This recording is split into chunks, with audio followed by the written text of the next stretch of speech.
আগে জিজ্ঞেস করবো ভাইয়াকে একবার ভাবিকে একবার আগে না দাঁড়ান। ওকে এখন আরিফ ভাই দেখেন আয়নাতে কারে দেখা যায়? আমার বাচ্চার আম্মাকে দেখা যায়। বাচ্চার আম্মার নাম কি?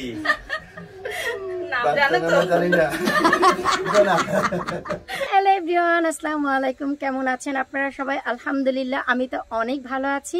আর তা তো নিশ্চয়ই আমাকে দেখেই বুঝতে পারছেন, আমরা আজ একটি পার্টিতে যাব। ডোনা ভাবির ম্যারেজ ডে আজকে, তার 10ম বিবাহ বার্ষিকী। তো পার্টিটি ইভিনিংয়ে হবে, আমরা সেখানেই যাচ্ছি। সামারের পার্টি মানে হচ্ছে বুঝতেই পারছেন কি চমৎকার চমৎকার একটি খুবই সুন্দর ড্রেস পরেছি আর একটু হালকা পাতলা সাজুগুজু করেছি। ঘরে সবাই সাজুগুজু করেছে, আপনাদের সাথে শেয়ার করব। প্লিজ ভিডিওটি শুরু থেকে শেষ পর্যন্ত না টেনে দেখার চেষ্টা করবেন। আমি চেষ্টা করব ডোনা ভাবির বাসায় তার পার্টির প্রতিটি জিনিস আপনাদের সাথে শেয়ার করতে, খাওয়া দাওয়া আনন্দ ফুর্তি সবকিছু। আছি এখন আমরা হিথ্রো এয়ারপোর্টের পাশে। দেখতেই পাচ্ছেন রাস্তাঘাট কিছুটা রানিং হয়েছে। জ্যামে বসবো না এটা কি হয় ভাই? লন্ডন শহরে গাড়ি চালাতে গেলে ট্রাফিক তো হবেই, তার উপর আবার উইকেন্ড সানডে। তো যাই হোক, ভাবলাম যে ক্যামেরায় যেহেতু আছি আপনাদের কিছু প্রশ্নের উত্তর দেই। রাস্তায় চড়তে চড়তে একটু মোবাইলটি চেক করলাম, দেখলাম বেশ কিছু লাভলি ভিউয়ার্স একটি ভিডিওর উপর অনেকগুলো প্রশ্ন করেছেন, আপনারা কমেন্ট করেছেন।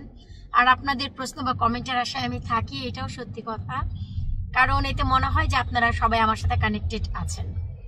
তো প্রশ্নটি হচ্ছে যে আমার একটি ভিডিও আপলোড হয়েছিল যে আমি একটি গাছে এই সময় একটি খাদ্য ব্যবহার করেছিলাম, যার কারণে আমার গাছে টানা 2 মাস বৃষ্টির পর 22টি লাউ এসেছে। আমি কিন্তু আপনাদের বলিনি যে 22টি লাউই আমি বাঁচাতে পারবো, কারণ এটা সম্পূর্ণ ডিপেন্ড করে ওয়েদারের উপর। কিন্তু খাদ্যটি পাওয়ার পর 22টি লাউ এসেছে, সেটাই কিন্তু আমি বলেছিলাম। আর সেই খাদ্যটি ছিল হচ্ছে ট্রিপল সুপার ফসফরাস। নিশ্চয়ই আপনাদের মনে আছে, টিএসপি, যা হচ্ছে বাংলাদেশে রাসায়নিক সার হিসেবে অনেক বেশি পপুলার। সেই রাসায়নিক সারটিকে আমি জৈব সারে পরিণত করেছি, টিএসপি। অনেকেই জানতে চাচ্ছিলেন যে সেই সুপার সারটি কি। এটা আসলে তেমন কিছুই না। আমি অনেক অনেক অনেক সাধনার পর বেশ কয়েকটি গাছে অ্যাপ্লাই করার পর যখন সেম রেজাল্ট আমি পেয়েছি, আমি সিম গাছে অ্যাপ্লাই করেছি, চাইনিজ লাউয়ের গাছে অ্যাপ্লাই করেছি, লাউয়ের গাছে অ্যাপ্লাই করেছি, আমি যখন সেম রেজাল্ট পেয়েছি তখনই আমি আপনাদের সাথে লাস্ট যে ভিডিও সেটি শেয়ার করেছি। আর সেটা হচ্ছে যে আমি চাল ধোয়ার পানি গাছে দেই, আপনারা সবাই জানেন।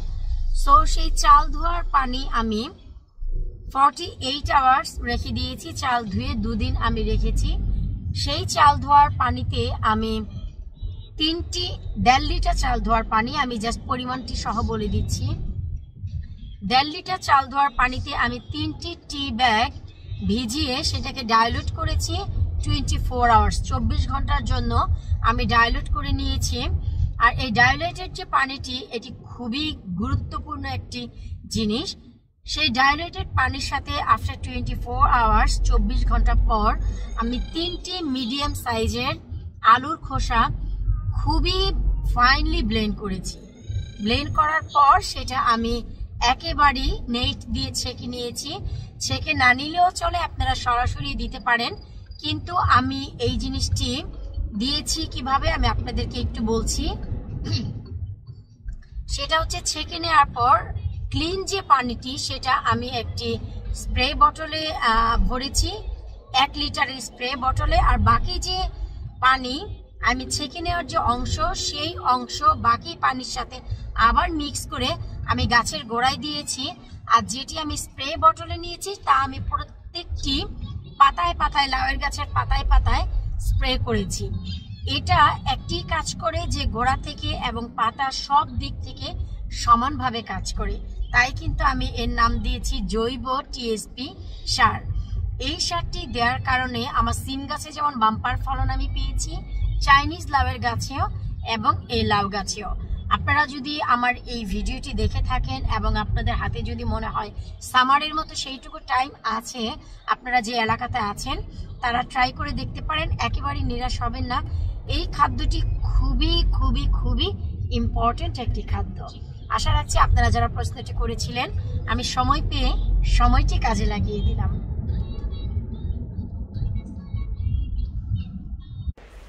এই তো আমরা ডোনা ভাবির বাসায় চলে এসেছি। ভাবি হচ্ছে সাজুগুজু করছে, তো এরই ফাঁকে চলুন ভাবি হালকা করে একটু ডেকোরেশনও করেছে, আমরা একটু দেখি। ছবি তোলাতুলি তো পরে হবে।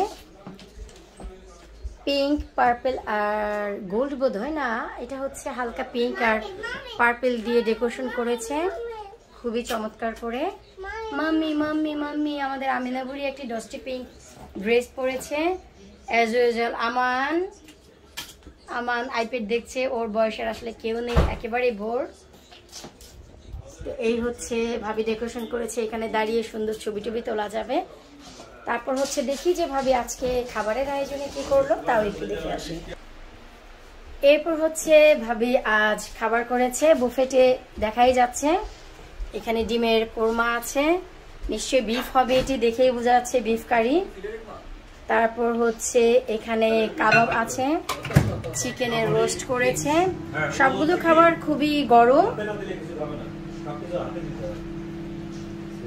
আর এই হচ্ছে ভাইয়া আজকে পিঙ্ক পাঞ্জাবি পরেছে, আজাদ মিয়া। তাদের মেহমান আসা শুরু হয়েছে, ধীরে ধীরে আসবে, আমরা হচ্ছে দ্বিতীয়। এরপর এই তো আমাদের শাড়ি সুন্দরী চলে এসেছে। ডোনা ভাবির ফেভারিট ড্রেসই হচ্ছে শাড়ি, এমনকি সে হলিডেতে বিচে যায় শাড়ি পরে, আনবিলিভেবল। তো তার এই ওয়েডিং অ্যানিভার্সারিতে কি আর শাড়ি না হয়? এই হচ্ছে আমাদের ডোনা ভাবি, সুন্দরী কুইন, শাড়ি সুন্দরী নাম দিয়েছে আমি এর। আপনারাই বলেন, সে 5 মিনিটও নেয়নি, এত চমৎকার করে শাড়িটি পরেছে, একেবারে তার ডেকোরেশনের সাথে ম্যাচ হয়ে গেছে। ভাবিকে তো খুব সুন্দর লাগছে ভাবি, আপনি তো শাড়ি সুন্দরীকে যেহেতু নিয়েছি, ভাবলাম যে আমি নিজেও একটু ভিডিওতে থাকি, এতে করে ভাবির সাথে আমারও একটু স্মৃতি থাকলো, দেখলে স্মৃতিচারণ হলো, এই আর কি। তো এখন হচ্ছে আমাদের বরাবরই ভিডিওতে যা হয়, একটু ফটোশুট হবে, তারপর আমাদের খানা দানা। প্লিজ ভিডিওর সাথেই থাকবেন, চেষ্টা করব প্রতিটি জিনিস আপনাদের সাথে শেয়ার করতে। এখনো পর্যন্ত সবাই আসেনি, আসলেই আমরা একে একে সবার ছবি তুলবো এবং ভিডিও করে আপনাদের সাথে শেয়ার করব।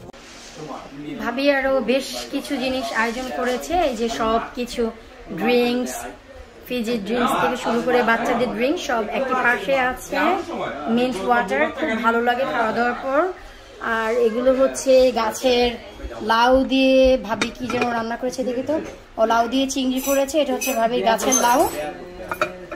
তারপর এই তো এখানে ভাত করেছে, এখানে ডাল আছে, তারপর হচ্ছে এখানে সালাদ আছে, আর এখানে কি এই হচ্ছে কোনো শুটকি হবে আমি বলতে পারছি না, খাওয়ার সময় অবশ্য। ও এটা হচ্ছে লাউয়ের খোসার ভর্তা, আর এটা হচ্ছে লেবু, সাথে হালকা একটু কিছু আছে। আজকে আমি যে রান্না করেছি, তো শাক রান্না করেছিলাম পরিমাণে অনেক বেশি, তো কিছুটা ভাবির জন্য নিয়ে এসেছি। খাবার স্টিল এখনো গরম হচ্ছে। আর এই তো এখন হচ্ছে সবাই বসে গল্প গুজবের পালা। আর এটা আমি আসার আগে ভিডিও করছিলাম, বললাম যে একটা চা তো বানায়া আমি রেডিওতে বলতে পারতাম যে একটা চা একটা বিস্কিট খাও, সাথে বলে না আজকে মহব্বত ছিল না তেমন। হ্যাঁ বলে গরমের মধ্যে চা খাইতে হবে না, আমি চা খাবো না, এই সবাই এখানে তো ঠিক আছে না। সুগার যেটা মধ্যে আছে সেটা নিয়ে নেন কেন? আমি একটা মধ্যে সুগার দিছি, এখন কোনটা মধ্যে দিছি আমার মনে নাই। আরে ইমরান ভাইয়ের একটা ফোন দাও, কত দিন। এরপর হচ্ছে এই যে ভাবি কিছুটা এখানে কেকও রেখেছে স্ন্যাক্স এর জন্য। আমাদের আমিনা বুড়ি অলরেডি খাওয়াতে শুরু করেছে, খুব চমৎকার করে সুন্দর করে ডেকোরেশন করেছে। এখানে কিছুটা সফট ড্রিঙ্কস আছে।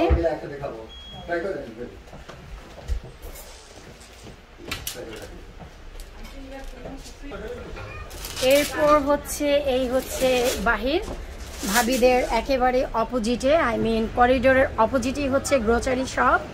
কোনো কিছুর অভাব নেই আমাদের মতন, আমরা যেমন এক দেশ থেকে আরেক দেশে যাই তাদেরটা করতে হয় না, খুব বেশি ফ্যাসিলিটিস। ওই যে দেখেন হাত বাড়ালেই ফল ফ্রুটস সব দেখা যাচ্ছে, নেওয়া যাবে।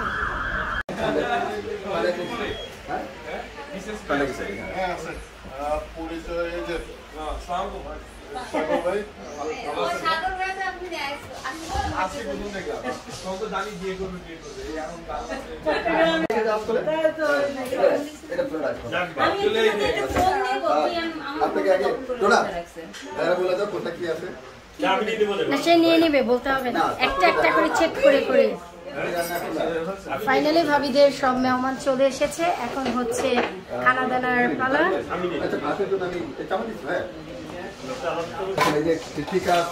বরাবরের মতনই আজাদকে একটু প্রথমে নিতে দেখছি, সে সবকিছু বুঝে বুঝে নিচ্ছে। আরিফ ভাই তাকে বলে বলে দিচ্ছে কি কি আছে এখানে। তুমি দেশি খানা খাবে না বিদেশি খানা খাবে?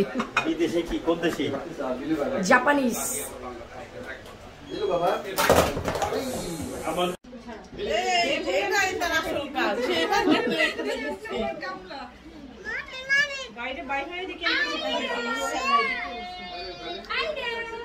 তুমি শেয়ার করবে? আমি না।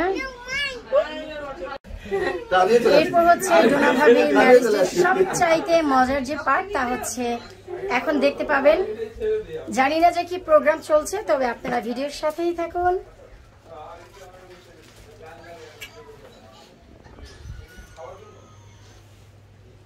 কাকে জিজ্ঞেস করবো? ভাইয়াকে একবার, ভাবিকে একবার, আগে না দাঁড়ান। ওকে, এখন আরিফ ভাই দেখেন, আয়নাতে কারে দেখা যায়? আমার বাচ্চার আম্মাকে দেখা যায়। বাচ্চার আম্মার নাম কি? জানি না।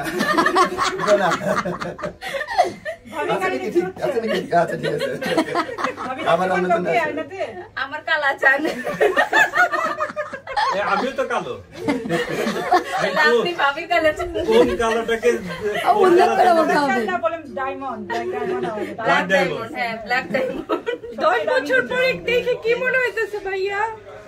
আরো 10 বছর, আরো 10 বছর চলবে ইনশাআল্লাহ। আরো 10 বছর, ঠিক আছে ইনশাআল্লাহ। 10 বছর না, 10-এর সাথে শূন্য দিয়ে 10 বছর। ভাবি পরে আবার জিজ্ঞেস করা হবে কাকে দেখা যায়। হ্যাঁ, আবার 10 বছর পরে। ইনশাআল্লাহ 4-5টা বাচ্চা হইতেছে আজকে ভাইয়া সম্পর্কে কিছু একটা বলেন। বহুত হজম করে ফেলছে, আমার ধৈর্য বাড়াই দিছে। তা তো অনেক ভালো কাজ, ভাবি ধৈর্য বাড়িয়ে দিয়েছি, কি বলেন? হ্যাঁ, সে অনেক টেস্ট করে ফেলছে আমাকে। Good sign, good sign. দোয়া করি আরো 10 যুগ যেন এইভাবে থাকেন আপনারা। আপনি এদিকে যান। হ্যাঁ, কোথায় কোথায় কোথায়? দাঁড়াও, এখানে এখানে বউ দেখা দেখি চলতেছে। লজ্জা লাগে না।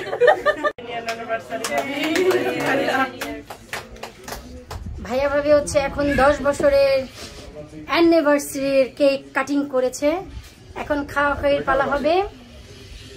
আমি ভিডিও করছি ভাই, তোমরা একটু ছবি টবি তো দাও। ভাই আরো 10 বার খাওয়া দেন। 10 বার খাওয়াবেন, 10 বছর আছে। ঠিক তো? হ্যাঁ, করতে পারবেন তো? অবশ্যই। হ্যাঁ হ্যাঁ, ওয়াও, চাঁদ মুখ দেখে ভাই, ভাবি আমি তো বলে গেছিলাম টাকা পয়সা দিবেন। নাইস। তোমাদের এই যে বাচ্চা আছে পিছনে। এটা কি সারপ্রাইজ গিফট? না, ওর কাছ থেকে সারপ্রাইজ নিলে আমার পছন্দ হয়েছে না। লাগাও।